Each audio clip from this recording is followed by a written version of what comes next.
Muy buenas tardes. En primer lugar, quiero agradecer al doctor Orihuela que está con nosotros. Él nos abrió puertas hace varios años cuando estuvo entre nosotros, nos abrió el mundo del Internet, nos abrió el mundo del estudio del Internet para mejorar nuestras comunicaciones, cuestión que nos permitió entender de alguna manera la comunicación en la actualidad. Ciertamente se trata de un evento importante, se trata de un hombre, de un argentino, de un catalán que le gusta, ama y hace todo lo que puede por la comunicación. Y a todos ustedes, profesores que nos están acompañando, bienvenidos y gracias por estar con nosotros.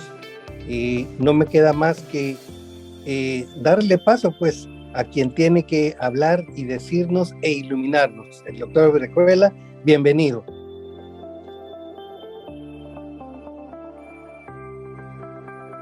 Así es, bienvenido doctor Orihuela. Para nosotros como Escuela de Ciencias de la Comunicación es un placer, una alegría volver a contar con su presencia ahora bajo esta nueva modalidad a través de la virtualidad y sobre todo recordar aquella época en la que llegó a la Escuela de Ciencias de la Comunicación a iniciarnos en este mundo de la comunicación digital. Muchísimas gracias, bienvenido. Y para dar inicio vamos a leer un breve resumen sobre la biografía de nuestro invitado especial. Para quienes por primera vez tienen la oportunidad de escucharlo, les comento que nuestro ponente, nuestro invitado, es doctor en Ciencias de la Información y profesor en la Facultad de Comunicación de la Universidad de Navarra, Pamplona, España, donde imparte las asignaturas de Comunicación Multimedia y Narrativa Transmedia, así como un curso de posgrado sobre estrategia digital e integra el consejo del Center for Internet Studies and Digital Life. Como conferenciante y profesor invitado, ha desarrollado también actividades profesionales en 26 países. Es autor de Culturas Digitales, su libro más reciente, Los medios después de Internet, publicado en 2015, Mundo Twitter, publicado en 2011, 80 claves sobre el futuro del periodismo en 2011 y la revolución de los blogs, editado y publicado en 2006. Además de esto, mantiene el blog icuaderno.com y es usuario activo de Twitter e Instagram bajo @jlori. Entonces, no tenemos duda que esta sesión va a ser muy beneficiosa y le doy paso en esta ocasión a nuestra periodista invitada, Carla Arévalo, quien es graduada de nuestra escuela y aparte periodista del Diario de Hoy. Bienvenidos. Gracias Silvia, gracias a todos por acompañarnos y sobre todo gracias al doctor Orihuela por estar esta tarde con nosotros hablando sobre su más reciente libro, Culturas Digitales, textos breves para entender cómo y por qué Internet nos ha cambiado la vida.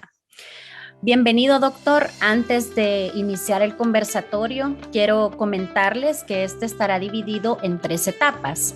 La primera abordaremos las plataformas y el periodismo tradicional, donde hablaremos sobre cómo ha evolucionado el ejercicio periodístico en estos últimos años y si todavía es válido hablar, por ejemplo, sobre periodismo tradicional y cómo se ejecuta actualmente.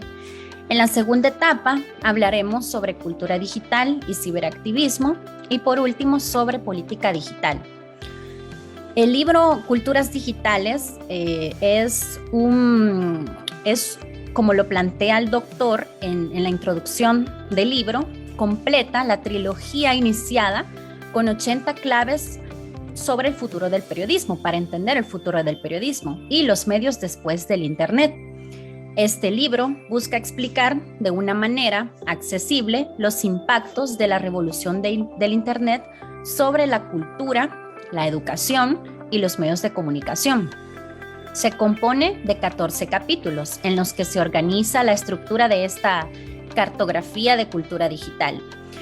Sea una vez más bienvenido, doctor. Me gustaría comenzar este conversatorio preguntándole cuál es la aportación principal que tiene Culturas Digitales con respecto a sus anteriores publicaciones. Bueno, muchísimas gracias Ricardo, Silvia y Carla por esta presentación y por vuestra invitación para compartir este libro con vosotros. Efectivamente tiene contacto lógicamente con los textos anteriores. Completa la trilogía, como bien se ha indicado recién, de 80 claves sobre el futuro del periodismo y los medios después de Internet, en el sentido en que se trata de textos que están recopilando reflexiones, artículos, ensayos que tienen que ver con el diagnóstico y el futuro, con los impactos de Internet. A diferencia de esos dos libros que versan sobre el mundo del periodismo y de los medios de comunicación, en este caso se trata de un análisis transversal a muchos otros sectores, además del periodismo. Me ocupo de la educación, del mundo de las empresas, de la política, de la identidad, de la escritura, del empleo. Es un estudio transversal sobre los impactos de Internet. Y a diferencia de otros dos libros, como fueron Mundo Twitter y La Revolución de los Blogs, en este caso no se trata de un libro basado en una plataforma en particular, sino es un libro que tiene una visión holística sobre la revolución digital para intentar esa reflexión sobre qué nos hizo Internet, qué nos hicieron las redes sociales, qué nos hicieron los dispositivos móviles de acceso, tanto a título personal como a nuestra cultura.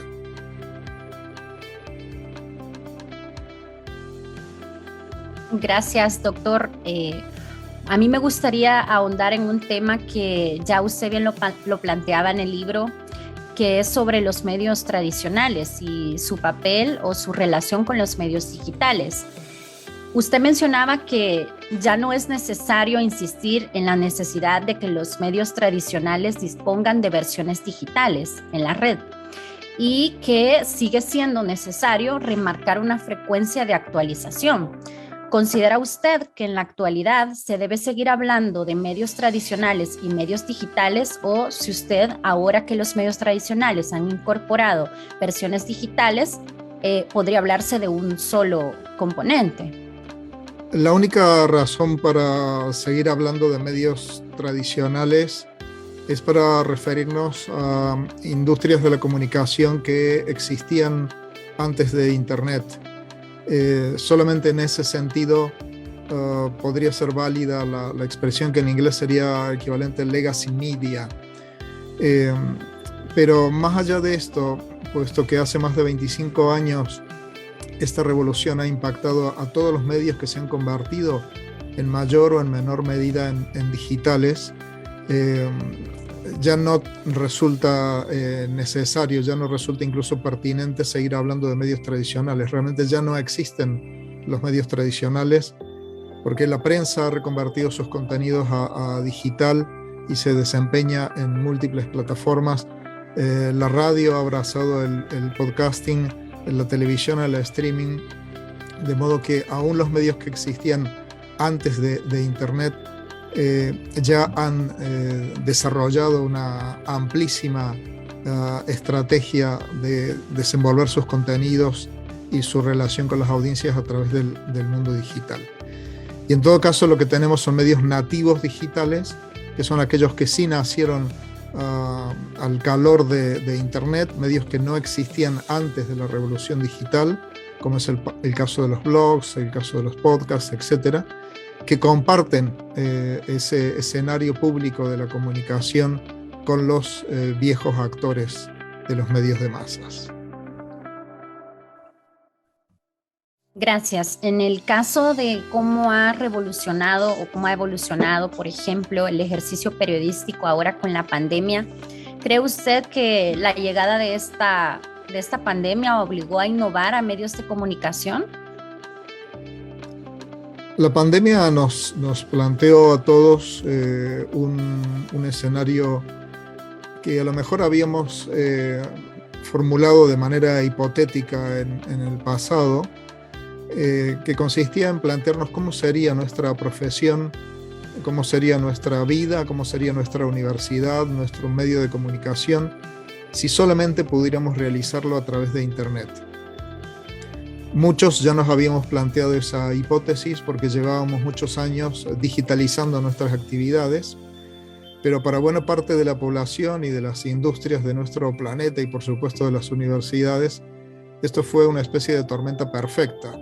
El viejo dictum de transformación digital, el mantra con el que animábamos a las empresas y a las instituciones a convertirse a esta cultura digital, prácticamente en cuestión de un fin de semana para el otro se convirtió en una exigencia insoslayable. Universidades de todo el mundo en el mes de marzo de 2020 terminamos un viernes siendo presenciales y el lunes siguiente ya nos habíamos convertido en virtuales. De modo que la pandemia, en primer lugar, ha funcionado como un acelerador espectacular de los procesos de transformación digital que veníamos retrasando durante mucho tiempo. Ha supuesto un retorno a las marcas periodísticas tradicionales, porque entre tanta información manipulada, interesada, que llegó a llamarse desde la Organización Mundial de la Salud infodemia, los públicos de todo el mundo buscaron en las viejas cabeceras de los medios de comunicación un referente al que poder amarrarse para entender qué era lo que podían hacer o no hacer en su ciudad, cómo debían protegerse y proteger a su familia, etc. Y finalmente diría que para los medios de comunicación fue el momento de relanzamiento, yo diría que en particular de dos formatos que han tenido un éxito bastante notable durante la pandemia, como han sido las newsletters y los podcasts. Y precisamente esa era una de las preguntas que quería hacerle a continuación. ¿Cuáles cree usted que han sido las rutinas más innovadoras que los periódicos han desarrollado, al menos en los últimos 5 años? Posiblemente lo más innovador que han tenido que hacer los medios de comunicación ha sido trabajar, no sin redacciones, pero por lo menos con las redacciones dispersas, con los profesionales trabajando de modo remoto. Entonces, esa ha sido una experiencia nueva para los medios de comunicación, el que la redacción, que es esa inteligencia colectiva que produce la información en los medios de comunicación, pues perdiera esa capacidad de estar reunida, de estar junta, de verse, de discutir de manera presencial, y como muchas otras empresas y por supuesto como todas las universidades tuvimos que realizar esas tareas de forma remota. De modo que la experiencia de una redacción descentralizada, remota, en la que los periodistas no compartían el mismo espacio físico, me parece que fue uno de los rasgos importantes de esta última pandemia. Si miramos un poquito más hacia atrás, porque me preguntas por 5 años, yo diría que los medios de comunicación han abrazado ya con pleno convencimiento la revolución de las redes sociales, lo que hemos llamado en su momento Web 2.0 o medios sociales, como una parte integrante de sus estrategias de marketing de contenidos. Los medios han entendido que ya no basta tener un sitio web, que ya no basta tener un canal en YouTube o unas emisiones en podcast, si no tienen un apoyo sistemático y constante en redes sociales para apoyar esa presencia. Yo diría que estos son, digamos, como los elementos más destacables, posiblemente con un tercero que sería el impacto que han causado en el escenario de la comunicación pública todos los nuevos actores de lo que genéricamente llamamos medios nativos digitales y muy específicamente de los influencers, que yo creo que son La última gran transformación que estamos viendo en ese escenario de la comunicación pública, cada vez más líquido, cada vez más poliédrico y más complejo. Esto que usted menciona sobre cómo los medios ahora se están apoyando de las redes sociales para generar contenido, me lleva a pensar en uno de los pasajes de su libro en el que usted habla del periodismo, bueno, usted lo dice, mal llamado periodismo ciudadano. ¿Cómo podríamos distinguir, por ejemplo, los usuarios de medios de comunicación entre el periodismo y el aporte del usuario en la red social? Hay que hacer una clara distinción entre lo que podríamos llamar de manera genérica contenido generado por los usuarios, que es valiosísimo. Los usuarios son testigos de catástrofes, de accidentes, de acontecimientos. Pueden hacer un registro de eso, de lo que son testigos, a través de sus dispositivos móviles, haciendo vídeo en directo, tomando fotografías o publicando la noticia correspondiente en redes como Twitter o como Instagram. Pero eso no les convierte en periodistas. Eso es un elemento que contribuye al espacio que decíamos antes de la comunicación pública, pone en marcha la maquinaria periodística que gracias a esos testigos detecta la existencia de un acontecimiento potencialmente noticiable, pero el periodismo es lo que llega después. El periodismo tiene que aportar un contexto, aportar un análisis, verificar las fuentes, contrastar la información, acudir a expertos, construirla de manera narrativa, sostenerla en el tiempo, explicarla. Todo lo que sería la inteligencia de la información es la tarea propia de los profesionales del periodismo y más genéricamente de la comunicación. Hablando del contexto como parte de esa aportación que debe hacer el periodista en las notas, ¿qué importancia, doctor, tienen los datos dentro de la labor periodística en entornos digitales? Siendo que ahora pues han surgido otras especializaciones en periodismo, como el periodismo de datos, el periodismo que involucra bastante visualización en redes y en otro tipo de ámbitos digitales. Gustaría saber qué importancia tiene esto y si esto sustituye, por ejemplo, el contacto con la comunidad. Uno de los efectos secundarios de la digitalización, primero de la red de Internet, después de las redes sociales y en tercer lugar del acceso móvil o lo que he llamado en algunas ocasiones la hiperconectividad, uno de los efectos secundarios es la impresionante cantidad de información o de datos que estamos permanentemente generando los usuarios de las redes y de los dispositivos de acceso. Estos entornos que se han dado en llamar de Big Data, de datos masivos, cambian la naturaleza de la información, abren un panorama nuevo, no solamente para los medios, sino que esos datos se han convertido en el principal modelo de negocio de las plataformas que llamamos tecnológicas, como Google, como Facebook, como Twitter e Instagram, etcétera, que nos ofrecen sus servicios de manera gratuita a cambio de poder comerciar con nuestros datos agregados. De modo que los datos se han convertido en un activo central de la economía de la información, han sido denominados como el nuevo petróleo y ciertamente han dado origen a especialidades dentro del periodismo, efectivamente el periodismo de datos, retos como la visualización de grandes volúmenes de información a través de las infografías, especialmente las infografías interactivas, y generan espacios y contenidos nuevos para un modelo de información que antes de la revolución de Internet era realmente impensable. Una cosa era la estadística, cuyos datos más masivos podían llegar a ser los censos nacionales de población, y otra cosa distinta, a otra escala diferente, es la que tenemos ahora mismo, con miles de millones de usuarios conectados a las redes y a los dispositivos y a las plataformas. Si esto sustituye al contacto con la gente y a la calle, de ninguna forma. El periodismo tiene una dimensión cívica, social y comunitaria que es irrenunciable. Las herramientas tecnológicas nos permiten hacer trabajos más sofisticados, más globales, apoyándonos en nuevas narrativas y en nuevas técnicas lingüísticas, digamos así.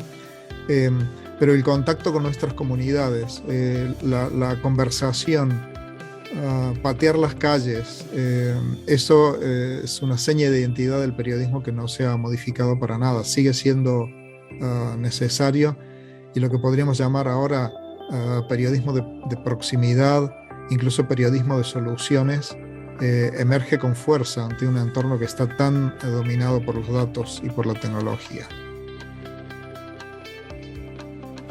Dado que menciona que no en ningún momento se podría hablar de una sustitución pese a la revolución de la parte digital, ¿usted cree que los medios de comunicación han logrado producir actualmente una verdadera conversación con sus públicos en el entorno digital en el que se encuentran? La conversación ha sido una de las metáforas más antiguas que hemos utilizado para explicar el tipo de relación que la red Internet permitía tener entre los usuarios y los productores de contenido, entre los clientes y las empresas, entre los ciudadanos y los gobernantes. Ese cambio de simetrías, ese cambio en las estructuras de poder que introdujo una red que convirtió las relaciones verticales en horizontales, que aplanó las barreras de entrada a todos los medios de comunicación. El modelo que hemos utilizado para interpretar esa nueva relación es la conversación.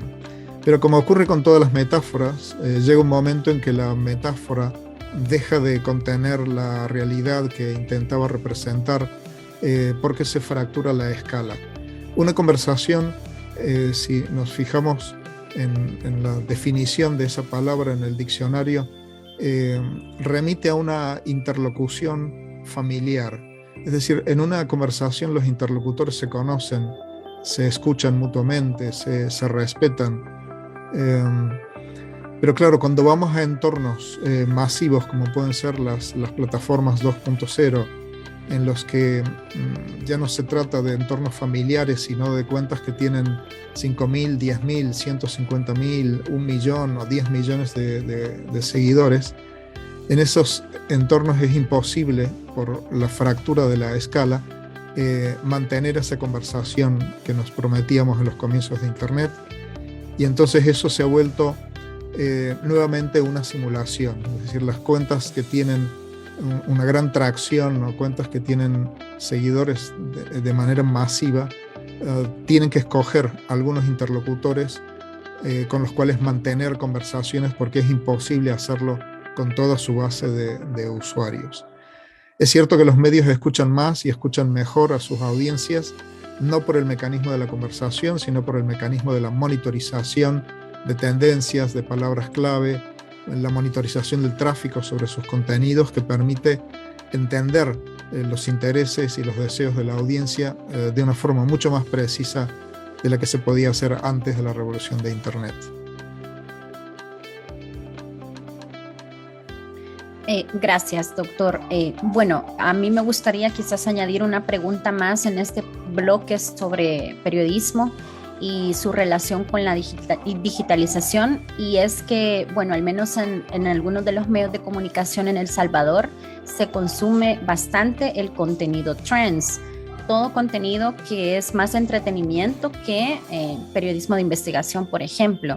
Esto me lleva a pensar a mí, ¿tiene más relación con la cultura de la cultura en la sociedad, o es más bien un problema de planteamiento de nuestro contenido, del contenido que se publica en los medios de comunicación, y si este tal vez no está siendo bien adaptado a lo que el usuario busca en las redes? Hay varias tendencias que confluyen en el escenario actual. Por una parte, es cierto lo que planteas, Carla, de un consumo de contenidos breves en formato de tweets, de pequeñas piezas informativas, de memes, de fotografías en Instagram, esto que nuestro colega Carlos Scolari ha llamado la cultura snack. Entonces, creo que conviven elementos de la cultura snack, de la atomización de los contenidos, de la dispersión de la atención de los usuarios, que está reclamada por una gran cantidad de fuentes y de estímulos diferentes. Creo que conviven con otros procesos de consumo de largo recorrido, que tiene que ver con el regreso que estamos viendo de lo que en el libro llamo long form journalism, el periodismo de formato largo, los artículos y las entrevistas extensas, el regreso a la lectura de libros que se ha producido durante la pandemia, que es una fantástica noticia, y por supuesto las nuevas prácticas de consumo de televisión en streaming que se llaman maratones de series, ¿no? Que es justamente lo opuesto a un consumo snack o a una cultura snack. De modo que yo creo que tenemos un panorama o un escenario muy complejo que no es posible simplificarlo simplemente con el dominio de determinado tipo de contenido. Es cierto que ese tipo de contenido que podríamos llamar snack, un contenido más de tipo espectacular, sensacionalista, amarillento, de sucesos y de celebridades, es por una parte relativamente fácil y relativamente barato de producir, genera mucho tráfico sobre los sitios web, que en la medida en que están monetizando tráfico para vender publicidad, les resulta un modelo rentable. El problema es que si queremos hacer una apuesta por un periodismo riguroso, por un periodismo de excelencia, por un periodismo de calidad, no podemos seguir dependiendo del tráfico mostrenco para generar ingresos y tenemos que evolucionar hacia otros modelos de negocio que privilegien la calidad y la excelencia, como ocurre con el modelo de las suscripciones. Luego está el factor educativo, es decir, a la audiencia, desde los más tempranos niveles de la escolarización, hay que irla entrenando para el consumo crítico de contenidos de calidad, porque eso va a ser una parte muy importante de su formación, del desarrollo de su gusto, del desarrollo de su cultura y a largo plazo también del fortalecimiento de nuestra democracia. Consumir textos complejos, extensos, que requieren una atención sostenida, yo creo que es uno de los retos y uno de los desafíos clarísimos que tenemos, por ejemplo, en el entorno de las universidades. Gracias. Luego me gustaría también abordar la parte de la cultura digital y también del ciberactivismo. Y para comenzar este bloque me gustaría hacerle una pregunta sobre cuáles son los retos que las empresas tienen actualmente respecto a esto de la cultura digital, porque usted menciona en su libro que son los usuarios antes que los diseñadores quienes acaban rediseñando estas interfaces en las empresas. Entonces, ¿cómo adaptar este reto o estos retos hacia la parte digital, doctor? La estrategia digital es la respuesta más directa al reto que supone para las empresas esta revolución. La estrategia digital quiere decir la empresa tiene que repensar sus procesos a la luz de esta revolución. Tiene que ver cuáles de esos procesos se pueden digitalizar, que es lo que ha ocurrido, como decía antes, durante la pandemia. La pandemia obligó a un proceso acelerado de digitalización, a la puesta en marcha de sitios de e-commerce en empresas que no se lo habían planteado hasta que llegó el confinamiento de la pandemia. Entonces, estrategia digital que tiene que ver con repensar todos los procesos de la cadena de valor de las empresas a la luz de esta revolución. Estrategia digital que tiene también que ver específicamente con el modo en que la empresa se comunica con sus grupos de interés, con sus stakeholders, utilizando todas las herramientas disponibles, todos los canales disponibles. No se trata de oponer los canales tradicionales a los canales digitales. La empresa lo que tiene que hacer es traducir su mensaje, su discurso, su misión vender su producto o su servicio a través de todos los canales disponibles y entroncando con lo que podríamos llamar narrativas transmedia, es decir, adecuando su lenguaje y su estilo a las normas, a las culturas y a las etiquetas propias de cada una de las plataformas. Las empresas, como parte de esta estrategia digital, tienen una capacidad inédita de escuchar y de monitorizar sus mercados, de aprender más rápido, de corregir más rápido y de incorporar lo que podríamos llamar la innovación social, una innovación que no depende de genios dentro de la propia organización, sino que es el propio consumidor, el propio usuario el que está generando feedback muy valioso, que es lo que hace a muchas empresas tecnológicas estar en esos estados de beta permanentes, es decir, estamos permanentemente revisando la calidad de nuestro servicio gracias al feedback que obtenemos de las audiencias. De modo que estrategia digital me parece que es la respuesta que tienen que dar las empresas, las organizaciones, el tercer sector también, a este reto extraordinario que supone la convergencia digital. ¿Qué nuevos hábitos y patrones de comportamiento humano configuran este proceso de interacción? La pandemia, como decimos recién, ha modificado mucho las pautas de consumo de muchas cosas, no solamente de información.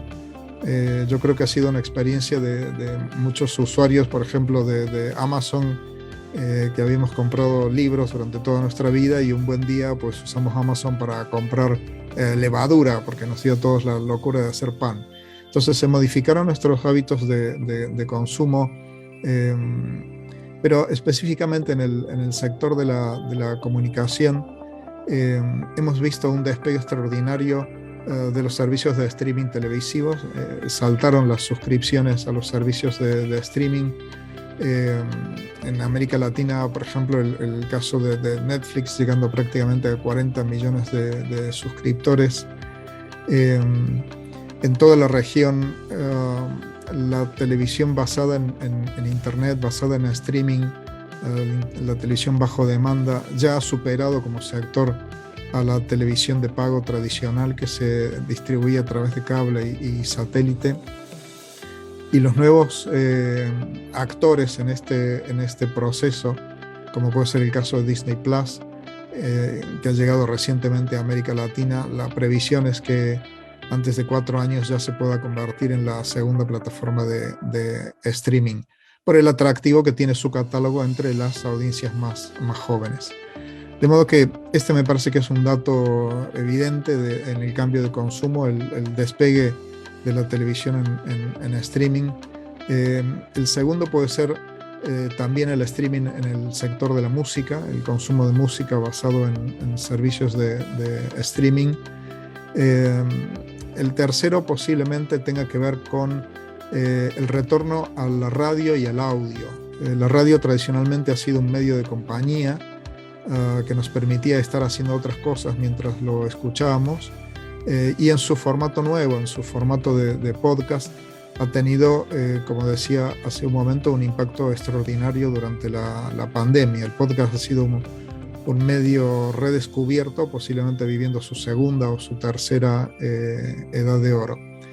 El consumo de información también personalizado y con un estilo más subjetivo y más cercano al lector que se da en las newsletters es otra de las pautas de consumo que han cambiado, y son estos, me parece que 2 formatos clave de esta revolución que se ha vivido después de la pandemia. Y creo que hemos vuelto también a la lectura de libros, a reordenar nuestra biblioteca y a volver a esos libros que hacía mucho tiempo que los estábamos deseando leer, pero no nos animábamos por su volumen de páginas. Yo creo que se ha producido eso, un regreso a la lectura en muchos soportes, no solamente en los soportes físicos, también en los soportes digitales.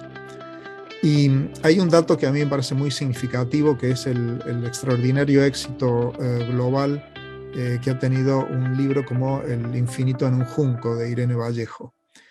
con más de 40 ediciones en España y traducido a más de 30 lenguas en todo el mundo, nos muestra que seguimos teniendo cariño por ese formato, que el libro sigue siendo un referente en nuestra cultura, como lo estamos viendo en este acto que estamos celebrando en torno a un libro. Entonces ese para mí es una señal de esperanza. La gente ha vuelto a los libros y atreverse a leer textos de largo recorrido como el que propone Irene Vallejo en El infinito en un junco.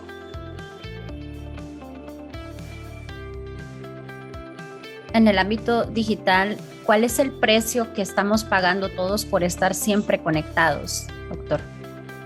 Y que es parte de uno de sus libros, sí. Todas las tecnologías, junto a su promesa, tienen un peaje, ¿no? La promesa es aquellos aspectos en los que la tecnología beneficia nuestra inteligencia, nuestra memoria, nuestro trabajo, expande nuestras capacidades, pero también todas las tecnologías tienen zonas de sombra o peajes, precios que pagamos en muchos sentidos distintos por el hecho de poder disfrutarlas. La tecnología del automóvil, por ejemplo, pues tenemos un precio muy alto que son las muertes que se producen en carretera y en las ciudades. Bueno, con esta tecnología lo que tenemos es el secuestro de nuestra atención.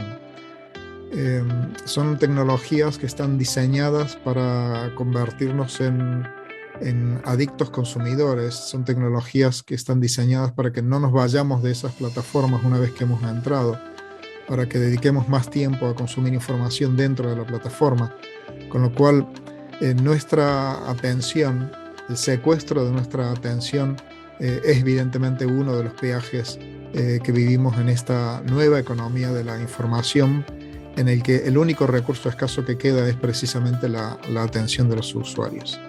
Segundo, la comercialización de nuestros datos. Como decíamos antes, utilizamos plataformas gratuitas porque las estamos pagando con nuestra información, con nuestros datos, cuyo agregado es lo que constituye para las grandes empresas tecnológicas su modelo de negocio básico. Nuestros tiempos vitales se han visto alterados por las nuevas modalidades de consumo a las que antes hacíamos referencia. Yo creo que todos hemos experimentado la tentación de ver el episodio siguiente de una serie a la que nos habíamos asomado en un servicio de streaming, y al cabo del tiempo nos damos cuenta que hemos visto 6 episodios seguidos, que son las 2 de la mañana y que es hora de acostarse. Entonces, nuestros tiempos vitales se han visto alterados. Y luego el fenómeno de las notificaciones, el vivir pendientes de la aprobación de los demás a los contenidos que publicamos en las redes, expresado en términos de notificaciones, un like, un nuevo seguidor, alguien que retuitea un contenido. Y esto me parece que está siendo un problema cada vez más serio, porque dependemos cada vez más de la aprobación de los demás para constituir nuestra propia sensación de felicidad. Bueno, frente a esto, el gran reto que también está atravesando las páginas del libro es el de la alfabetización digital y el de las desconexiones periódicas voluntarias, que me parece que es un ejercicio del detox, digital detox, que tendremos que empezar a practicar. Entrando al tema de la hiperconectividad, que también lo plantea en su libro, y de cómo este se relaciona con el ciberactivismo, me gustaría poder entrar en un tema relacionado a cómo debe ser el ciudadano que está hiperconectado. Debido a que, bueno, al menos en los últimos meses en El Salvador o en otros países como Cuba, se han utilizado plataformas como redes sociales, por ejemplo Facebook o Twitter, para promover defensa de democracia o alguna otra causa social. Me gustaría saber cómo debe ser este ciudadano que está siempre hiperconectado y si este debe ser o no defensor de estructuras de sociedades democráticas, doctor. Desde hace 10 años, cuando se produjo la llamada Primavera Árabe, resulta habitual volver nuestra vista sobre el poder de Internet, de las redes sociales y de los dispositivos móviles como palanca para la activación de cambios políticos. A la conclusión que podemos llegar es que indudablemente la hiperconectividad favorece la organización y la autoorganización de protestas, de movimientos populares que están acelerados por el hecho de que tenemos una conectividad con nuestros contactos, con nuestros amigos, con nuestros colegas, directa desde el dispositivo que llevamos en el bolsillo. Segundo, son plataformas que permiten la transmisión en directo de esas protestas a todo el mundo, con lo cual eso produce un efecto llamada extraordinario. O sea, si hay 100 personas en una plaza que están retransmitiendo en directo lo que están haciendo, es muy fácil que pronto se conviertan en 1000 y en 10.000 personas. Tercero, estas plataformas han facilitado la proyección internacional de las protestas, lo que ha generado mecanismos de presión diplomática más acelerados y más certeros que los que se producían en las etapas anteriores, en las que toda la comunicación estaba mediatizada o bien por los canales diplomáticos o bien por los medios de comunicación tradicionales. Para los ciudadanos, el riesgo para los ciudadanos es desmovilizarse, en el sentido de pensar que simplemente poniendo un like en una campaña o en un movimiento o retuiteando el contenido de determinado activista, con eso ha resuelto su participación en el escenario político o cívico, y resulta que no. Es decir, resulta que un gran peligro que tienen estas herramientas es lo que se ha dado en llamar el activismo de salón. Es decir, desde el sillón de tu casa, simplemente con un like o con un retweet, pensar que tu contribución a la lucha por la democracia o por tus derechos o por determinado sector o minoría está resuelta, y resulta que esto no es así. Hay otro problema muy serio en relación a la participación política, que es la contaminación de las plataformas sociales por discursos extremistas y el discurso del odio, particularmente el caso de Twitter, y hay una gran acción cívica que realizar también en ese capítulo que llamamos de alfabetización digital. El libro recoge este manifiesto de la comunicación no hostil que se empezó a promover en Italia hace unos años, para recordarnos que las palabras no son armas y que utilizar las palabras supone responsabilidad y que las palabras tienen consecuencias. Con esta reflexión en su derecho de expresión de los ciudadanos, por ejemplo, ¿cómo se debería combatir este discurso de odio o este discurso extremista, como usted lo menciona, en un entorno digital? Siendo que pues hay bastante cuentas, por lo menos en Twitter, hay bastantes cuentas que se dedican justamente a instigar este discurso. La existencia de usuarios en Internet que aprovechan los cauces de interactividad facilitados por esta plataforma, no para generar conversación o para aportar valor, sino precisamente para lo contrario, para impedir que existan conversaciones y para impedir que prospere el valor generado por los demás, es tan antiguo como la red. Se les llamaba originariamente trolls, y el primer consejo en la historia de Internet en relación a la gestión de comunidades es precisamente no alimentar al troll, ¿no? Don't feed the troll. Era no prestarle a ese tipo de usuarios el alimento que está buscando, que es tu atención, que es tu disgusto, que es tu bronca, que es tu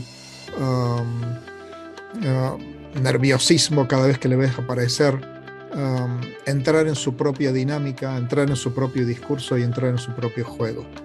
Entonces, en primer lugar, son usuarios a los que hay que ignorar, no hay que regalarles nuestra atención, no hay que regalarles nuestra respuesta.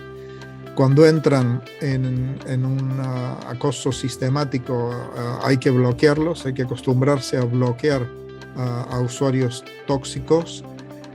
Y cuando entran en un terreno criminal con amenazas de muerte o delitos de este tipo, hay que denunciar las cuentas, porque las propias plataformas tienen mecanismos para que los usuarios denuncien aquellos usuarios de la plataforma que están violando los términos de servicio de cada una de las plataformas que utilizamos. Esa es una conducta cívica gradual, es decir, hay un primer paso que es ignorar, hay un segundo paso que es silenciar, un tercero que es bloquear y un cuarto paso que es denunciar aquellas cuentas.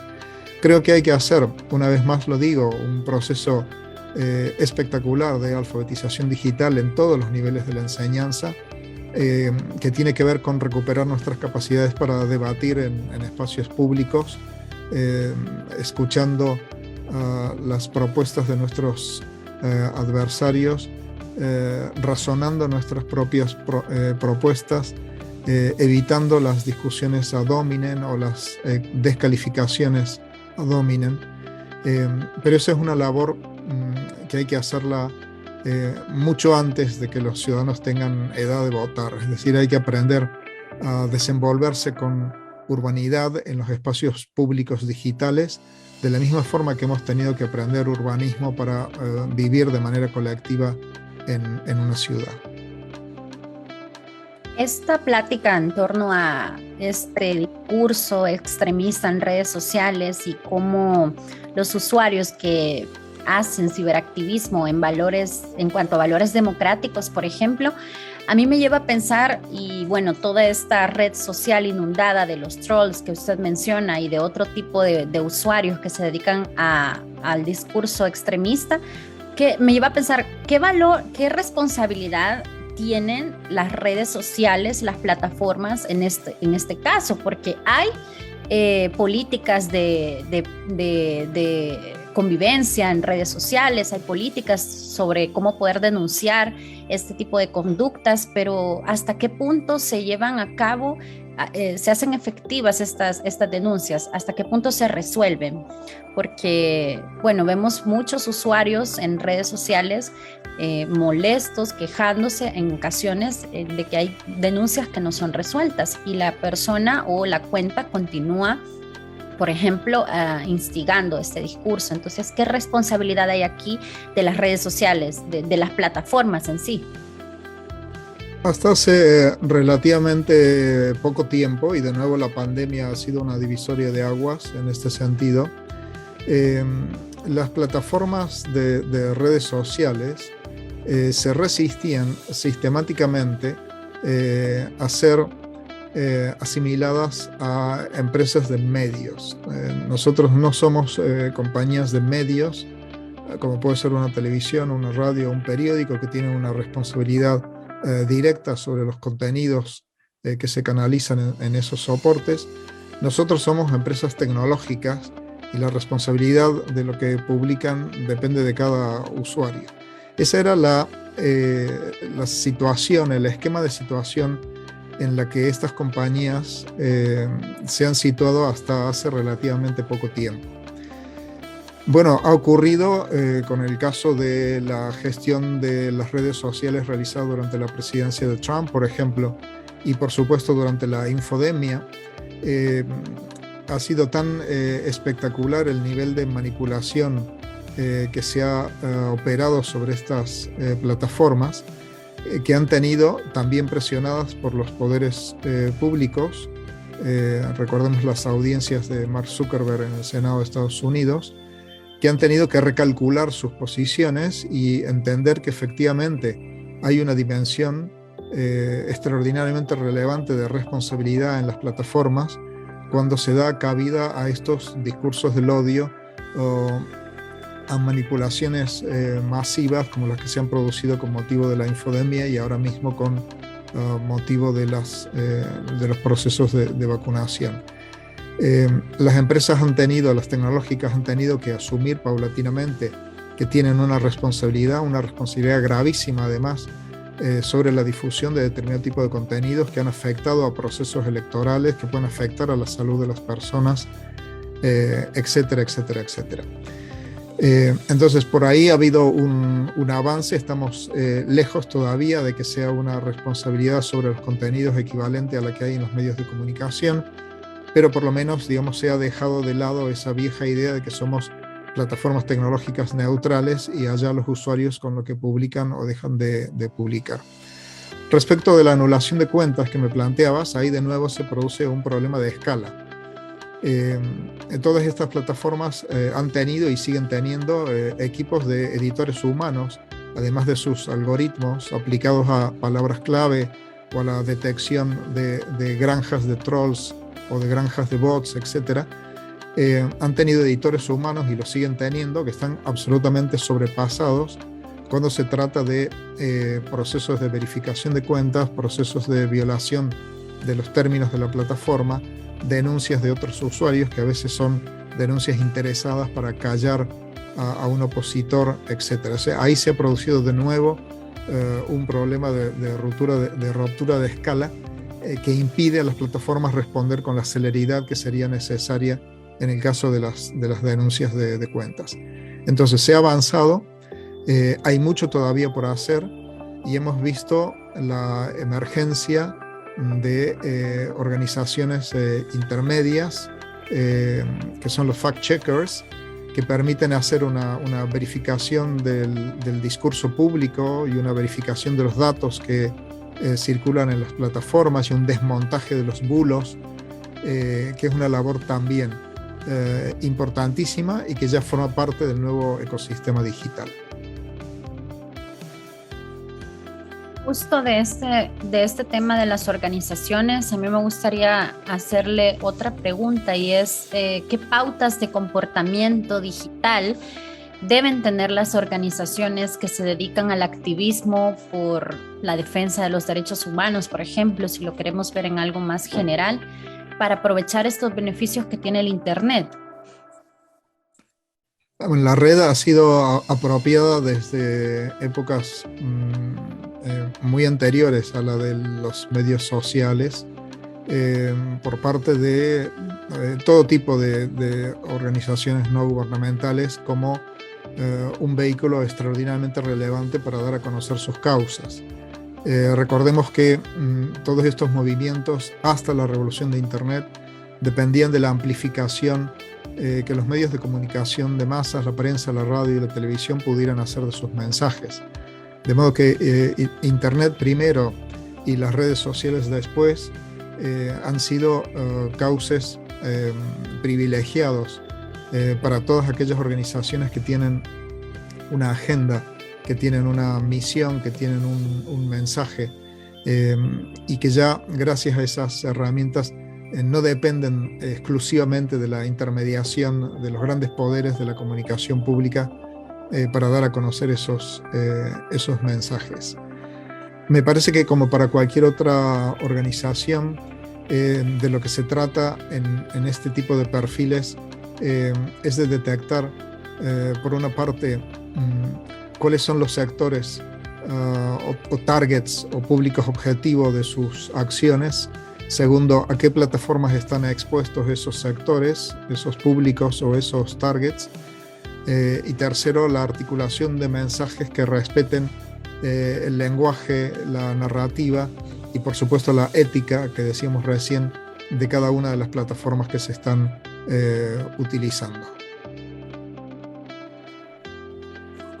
Bien, en cuanto a la política digital, estamos ahorita en El Salvador en un contexto en el que el gobierno salvadoreño emite ciertas decisiones de carácter político, por supuesto, a través de Twitter. Y esto es un poco contrastante con el hecho de que, al menos en cuestiones de acceso a Internet, El Salvador aún sigue, al menos en la mitad de la población, todavía no tiene acceso a Internet todo el tiempo.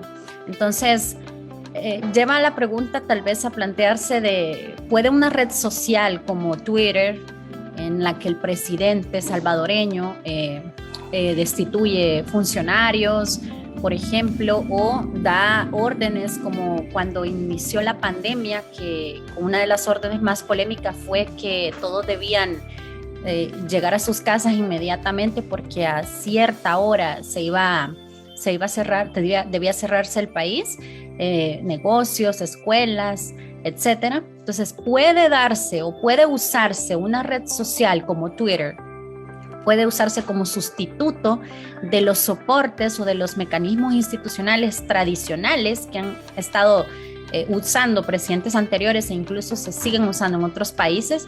¿Se sustituye esto por el Twitter para emitir decisiones de trascendencia política o no? La utilización que realizan los gobiernos de todo el mundo de estas plataformas tiene varios sentidos que permiten comprender por qué se canalizan mensajes institucionales a través de plataformas que son propietarias de empresas radicadas en Estados Unidos, ¿no?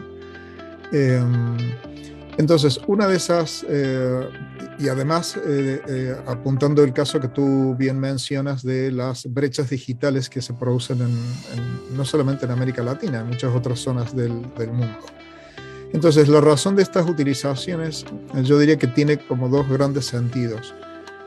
Un sentido es un modo de comunicar rápida y eficazmente hacia el interior del propio gobierno.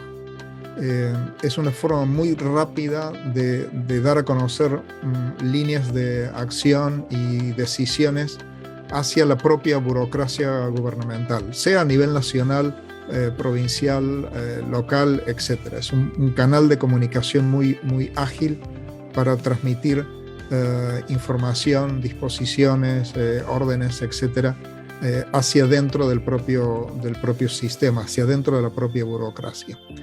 Y segundo, es también un canal privilegiado para dar a conocer esas decisiones a la prensa. Aunque la población no esté en su mayor parte conectada a Internet, ni esté utilizando esa plataforma, ni a lo mejor tenga ni siquiera un dispositivo móvil, pero sí es una plataforma que es intensivamente utilizada por periodistas de todo el mundo, de modo que aunque tu target no esté expuesto a la plataforma, sí lo están los periodistas, y a través de ellos, que van a expandir ese mensaje a través de los medios más tradicionales a los que puede llegar finalmente el público o el ciudadano, ese mensaje acaba llegando. Tercero, en cuanto a lo que planteas en términos de sustitución, la respuesta es claramente no. Es decir, son herramientas que tienen que complementar la difusión de las decisiones gubernamentales a través de los canales oficiales, llámese Boletín General del Estado o como se llama en cada país. No es sustitución, es simplemente una herramienta que ha permitido acelerar los flujos de información hacia dentro de la propia estructura gubernamental y hacia los medios de comunicación. ¿Qué es un e-gobierno, doctor? Bueno, el mundo digital hemos obtenido esa letra E de electrónica que hemos puesto delante de comercio, delante incluso de mi propio blog, ¿no? Un cuaderno que le puse la E delante, e-cuaderno, para indicar que se trata de un cuaderno electrónico. Entonces, la utilización de las herramientas de comunicación que nos ha dado la red de Internet para la gestión de los asuntos públicos y para la relación entre los ciudadanos y el poder es lo que genéricamente podríamos englobar dentro del gobierno electrónico. Hay un capítulo importantísimo al que los gobernantes suelen evadir muchas veces, que es el de la transparencia. Estas son herramientas que permiten una comunicación prácticamente instantánea con los ciudadanos que tienen derecho a acceder a la información, a los documentos, a los datos, a las estadísticas, a las resoluciones, a los informes que se han producido contra sus propios impuestos, en definitiva.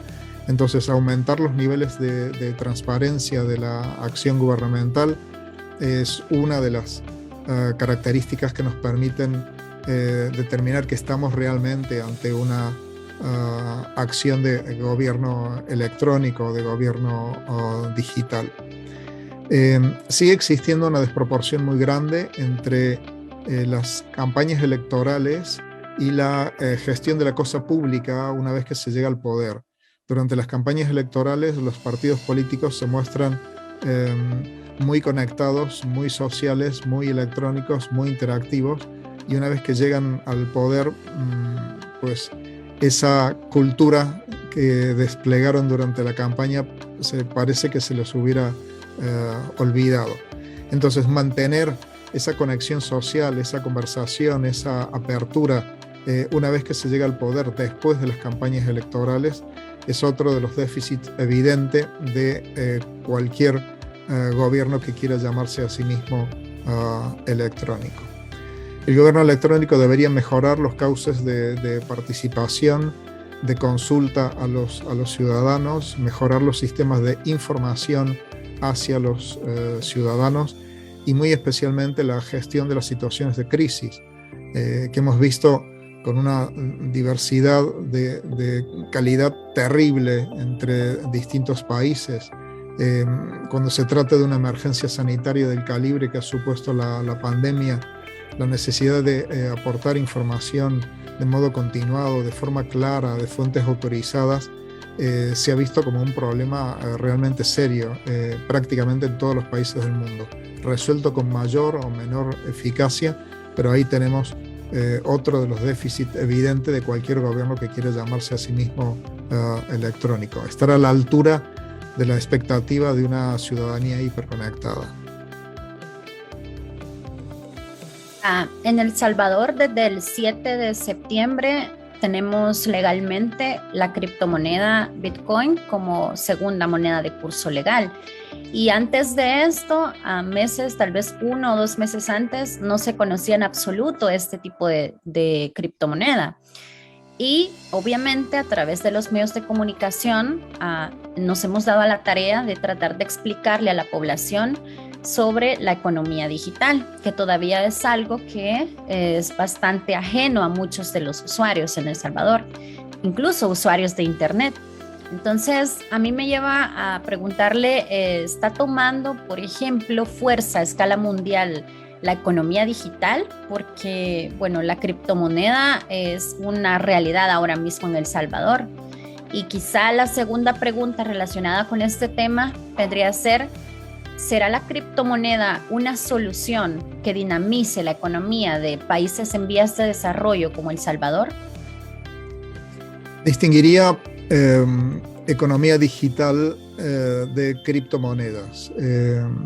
La economía digital, en definitiva, se ha convertido en una parte más de la economía en las sociedades conectadas. Tiene que ver con el funcionamiento de sistemas electrónicos de compra. Todo lo que es e-commerce forma parte de la economía digital. Los catálogos en línea para todo tipo de productos y de servicios forma parte de la economía digital. Eso es una cosa, y otra cosa diferente es las criptomonedas y específicamente en vuestro caso Bitcoin. Vamos a ver, a mí me parece que estamos a años luz de el nivel de alfabetización digital requerido para que una sociedad adopte de manera masiva una criptomoneda como primera o como segunda moneda nacional. Es tan complejo el paradigma blockchain. Yo escribo un poquito sobre esto en el libro al que le dedico un capítulo a blockchain. Nunca ha habido nada tan complejo de explicar en el mundo de Internet como el funcionamiento de blockchain o el funcionamiento de una criptomoneda. Entonces ahí hay una labor de alfabetización digital extraordinaria que nos va a llevar años hasta que sea comprendido esto de la misma forma que comprendemos la información gracias a una killer application como fue Google, o que comprendimos las redes sociales gracias a una killer application como fue Facebook. Cuando llegue una killer application para gestionar pagos de manera virtual con Bitcoin o con otra criptomoneda y que haga de esto una operación tan transparente como nos resulta ahora realizar una búsqueda o actualizar un estado en una red social, entonces habremos dado un paso de gigante. Bitcoin no fue diseñada para convertirse en una moneda nacional, al contrario, Bitcoin fue diseñada precisamente para evitar el control central de un banco sobre la moneda, para que fuera una divisa global, una divisa que no dependiera de los gobiernos, y tiene tal nivel de inestabilidad en su conversión contra las grandes monedas, contra las grandes divisas nacionales, tiene un nivel de fluctuación tan bestial que no me imagino cómo puede adoptarse como un sistema de pago reconocido a nivel nacional. Un buen día en China deciden hacer algo respecto de la criptomoneda, o en Estados Unidos, y los valores de esa criptomoneda se caen o se disparan de formas abismales. Y si a ti te pagan el sueldo en Bitcoin y ese Bitcoin está sujeto a ese tipo de vaivenes, pues realmente no sé cómo se puede gestionar eso de manera eficaz. Creo que hay, como ha ocurrido muchas veces en la historia de la tecnología, una tentación a utilizar la tecnología de una manera mágica, como si fuera una varita mágica para resolver problemas, y así no funciona la tecnología. No puede resolver problemas de desigualdad, no puede resolver problemas económicos, ni sociales, ni culturales, ni políticos. Esto también lo planteo en el libro, porque es bastante habitual concederle este poder mágico a la tecnología de resolver nuestros grandes problemas, e insisto, sociales, económicos, políticos. No son herramientas mágicas, son muy poderosas, pero no son para nada herramientas mágicas. Si no son herramientas mágicas y no solucionan problemas de tipo social o de tipo desigualdad, por ejemplo, ¿qué valor entonces aporta el Internet en el caso del Bitcoin? Cuando me refiero a que no son herramientas mágicas, quiere decir que para que se produzcan esas transformaciones sociales, educativas, económicas o políticas, lo que tiene que haber es una apropiación por parte de la sociedad de esas herramientas para producir los cambios que las promueven solamente en un sentido mágico están proponiendo. Apropiación de las herramientas para transformar la realidad. Esto requiere, una vez más lo digo, alfabetización digital. Cómo utilizamos las herramientas disponibles para mejorar nuestras condiciones, para mejorar nuestra educación, para mejorar nuestra información, para mejorar la gestión de la cosa pública, etcétera, etcétera, etcétera. Bitcoin y las miles de criptomonedas que existen y los miles y centenares de miles que habrá de tokens, que son otras formas de representar valor, van a constituir seguramente el futuro de la Internet del valor. Después de la Internet de la información, representada, como dije, por Google, y la Internet de la participación, representada por Facebook y las redes sociales, entraremos en esa tercera época de Internet, en la que la red será un sistema estandarizado y universal de registro de activos, que es en definitiva la existencia, lo que justifica la existencia de blockchain, sobre la que se puede construir muchas cosas, no solamente criptomonedas, sino registro de cualquier tipo de activos, como vemos también incluso en el fenómeno de los tokens no fungibles. En cuanto a la política, ¿qué tendencias pueden dibujarse gracias a la disrupción digital de aquí, por ejemplo, a 2035? Vamos a ver, va a ser bastante difícil vislumbrar qué es lo que va a pasar el próximo año, de modo que el 35 ya ni te digo, Carla. ¿Qué es lo que estamos viendo? Pues estamos viendo, como decía al comienzo de esta conversación, que Internet es una trituradora implacable de intermediaciones ineficientes, y los partidos políticos no quedan fuera de este desafío. Estamos viendo cómo Internet y las redes favorecen otros tipos de organización más horizontal, más líquida, más dinámica que las estructuras jerárquicas rígidas, anquilosadas de los partidos políticos, y es previsible que esas interfaces, como las llama también Carlos Escolari, ¿no? Las viejas interfaces de la política, como han sido los partidos, tengan también que actualizar sus diseños a la luz de mecanismos que pueden activar los ciudadanos para autoorganizarse. Campañas globales en torno a un hashtag como #MeToo, por ejemplo, demuestran el poder que pueden tener los ciudadanos con herramientas que permiten la autoorganización, más allá de la intermediación antes imprescindible de los partidos políticos. De modo que yo creo que aquí hay un llamado de atención importantísimo para todos los intermediarios de nuestra sociedad y de nuestra cultura, y en el ámbito de la política para los partidos establecidos, porque, insisto, la red genera instancias de participación mucho más fluidas, más líquidas, más rápidas y más eficaces a veces que los propios partidos políticos. Gracias, doctor, por sus aportes, y bueno, de esta forma vamos a concluir el bloque de preguntas en este conversatorio con el doctor José Luis Orihuela. En este momento damos paso a al menos dos preguntas de docentes y algunas preguntas que tiene la audiencia. Si alguien quiere hacer una pregunta en estos momentos, por favor, podemos empezar.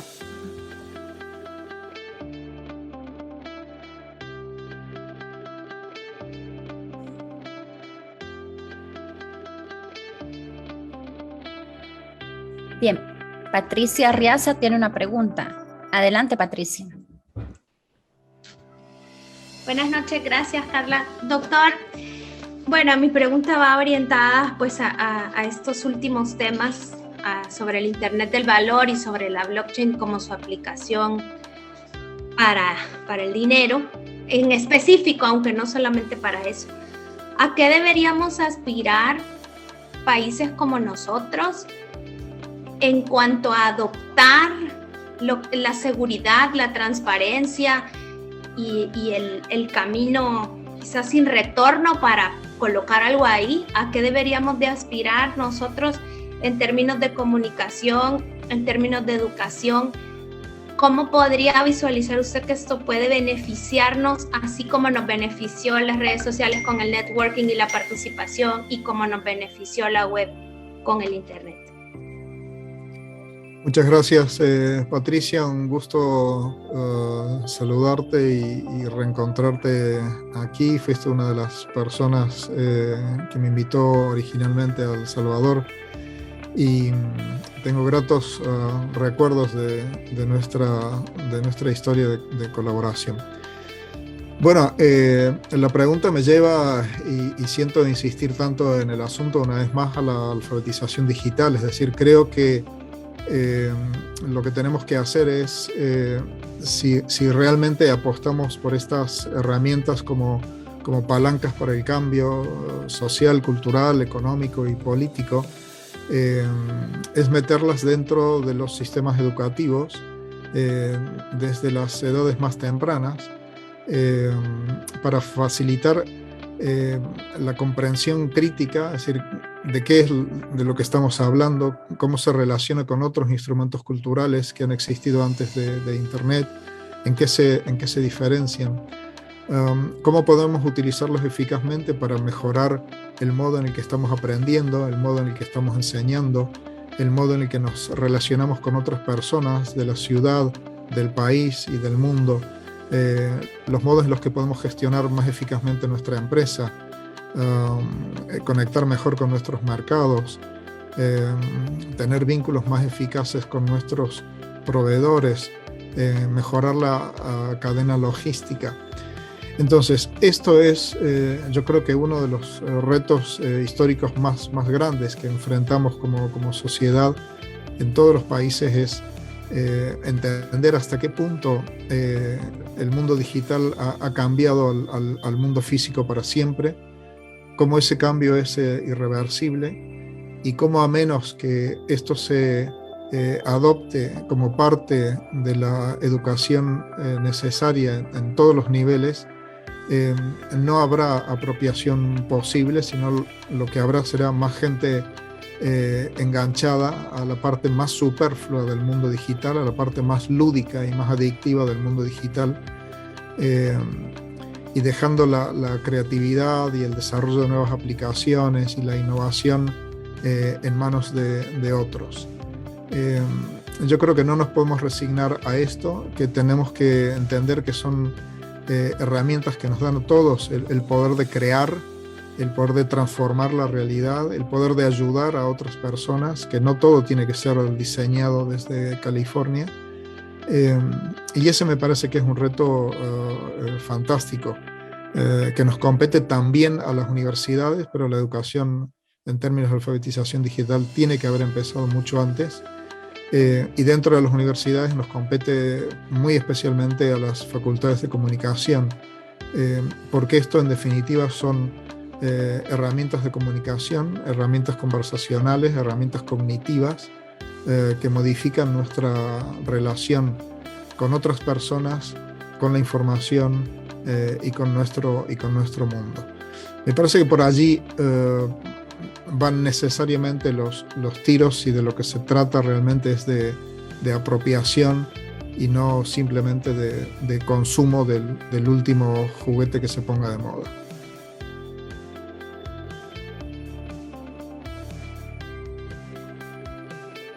Gracias, doctor. Gracias, Patricia, por la pregunta. Tenemos 2 preguntas de la audiencia en redes sociales y van enfocadas al periodismo. Una de ellas, doctor, pregunta Lilian Martínez, ¿qué debería cambiar en la enseñanza del periodismo? ¿Cómo podrían preparar las universidades a los futuros periodistas para que escuchen más a sus audiencias y, de ser necesario, emprendan medios nativos digitales? Muchas gracias por la pregunta, Lilian. Bueno, las facultades de comunicación en muchos países del mundo llevamos tiempo transformando nuestra investigación y nuestra docencia para incorporar estos nuevos dispositivos, nuevas plataformas y nuevas herramientas que nos ha traído Internet. Inicialmente de la mano del periodismo digital, después del periodismo emprendedor, de las narrativas transmedia, de la comunicación multimedia, de los estudios sobre hipertexto, del marketing digital, de la comunicación política utilizando herramientas digitales. Todos estos elementos han sido en distinto grado incorporados en las investigaciones y en la docencia de las facultades de comunicación en Estados Unidos en primer lugar, en Europa y en buena parte de América Latina también. Bien, el salto que hay que dar me parece que tiene que ver con apoyarnos más en las destrezas de nuestros estudiantes en lugar de demonizarlas. Tenemos que construir la formación sobre la cultura de nuestros estudiantes y no contra su cultura. Estudiantes que llegan hiperconectados y con un dominio alto de dispositivos móviles y de herramientas de la conectividad tiene que ser un aliciente, un motivo extra para que los docentes demos pasos hacia adelante en torno a esas propias tecnologías acerca de las que tenemos que instruirles para utilizarlas de una manera no autobiográfica o no lúdica, sino para generar valor para marcas, para organizaciones o para generar contenido de valor para audiencias, como el caso del periodismo. Creo que, como lo dije ya en su momento cuando estuve trabajando allí en la universidad con vosotros, la educación basada en proyectos es clave para poder hacerse cargo de qué es lo que representa la comunicación digital durante la carrera de los propios estudiantes. Y yo les animaría también a comenzar con un proyecto lateral, como un side project que le llaman los americanos, inmediatamente. Es decir, no esperar a terminar la carrera para poner en marcha un podcast, un canal en YouTube o un blog de la temática que les apasione, sino hacerlo durante la carrera, aprovechar las sinergias con otros compañeros de clase y el apoyo de los profesores, y convertir a las aulas de las facultades de comunicación en semilleros o en startups de empresas tecnológicas de comunicación. Ella también hace otra pregunta y es, ¿podrían ser las redes sociales un arma de doble filo? Y esto en el contexto de así como sirven para organizar protestas, como lo hablábamos en el bloque del ciberactivismo, también son utilizadas o pueden ser utilizadas, pregunta, por gobiernos autoritarios para manipular la opinión pública o atacar a sus críticos. Todas las herramientas son armas de doble filo. Y no solamente las herramientas de red. Un automóvil es un arma de doble filo porque lo puedo utilizar como una ambulancia para llevar a una persona rápidamente a un hospital, o lo puedo utilizar para atropellar a gente metiéndome sobre una calle peatonal. Un avión sirve para llevarnos a visitar a nuestro hijo o a nuestra madre a otro país, o sirve como un arma para un ataque terrorista contra un edificio. Entonces, todas las herramientas son armas de doble filo, incluyendo un lápiz que me sirve para escribir una poesía o para vaciarle el ojo a una persona. Entonces, las redes sociales no son para nada ajenas a esta lógica de las herramientas, y por eso los procesos educativos relacionados con la apropiación son tan importantes. No son herramientas neutras, pero no son ni intrínsecamente buenas ni intrínsecamente malas. Ahí está la apropiación que hagamos de ellas, el resultado que vamos a obtener. Susana Ayala pregunta, ¿qué opinas sobre la fragilidad que tiene el periodismo digital en la producción de información verídica ante un público que en su mayoría no se cuestiona, solo consume información? Hemos hablado durante la exposición acerca de los consumos snack, de los titulares sensacionalistas y de las piezas que están solamente diseñadas para eso que se llama clickbait, es decir, conseguir enganchar al usuario para que haga clic sobre un enlace para poder después capitalizarlo en términos de publicidad. El reto de hacer información de calidad, de hacer información excelente, requiere trabajar sobre dinámicas diferentes a las de la generación de tráfico a cualquier precio. Requiere trabajar seguramente bajo modelos de suscripción que permitan pagar algo que es caro, que es el periodismo de calidad. El periodismo de calidad es caro porque requiere tiempo, porque requiere investigación, porque requiere profesionales de talento a los que hay que pagarles adecuadamente. Entonces la pura opinión es más barata, el puro sensacionalismo es más barata, la generación de memes es más barato. Entonces el reto está en hacer una apuesta por un periodismo serio, por un periodismo de calidad, por un periodismo excelente, por un periodismo sin concesiones a la banalidad, a la superficialidad, a la seducción. Y esto cuesta trabajo y cuesta dinero, y es difícil que pueda seguirse financiando a partir de banners y de publicidad intrusiva. Bien. Rolando Ferrer tiene una pregunta. Adelante, Rolando. Muchas gracias, Carla. Doctor, muchas gracias por su tiempo y por su contenido. Yo tuve la oportunidad de escucharlo y conocerlo en el 2010, en aquel momento como estudiante, ¿verdad?, en la universidad cuando nos visitó. Y justamente ahora que usted habla de esta postura y digamos de la realidad a nivel que usted ha planteado en el libro, yo veo en las universidades un punto de convergencia de los escenarios a nivel digital que también otros rubros, otras instituciones tienen.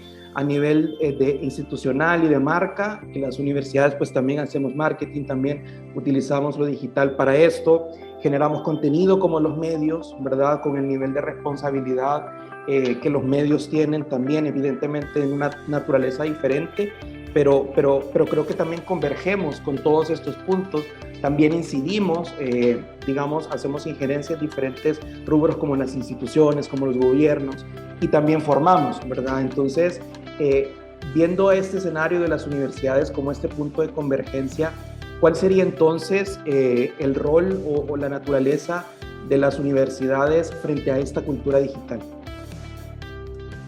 Las universidades tienen un caso muy particular, Rolando, de estrategia digital, porque tienen grupos de interés muy diversos, targets muy diversos, con preocupaciones o intereses respecto de nuestras organizaciones que son completamente distintos.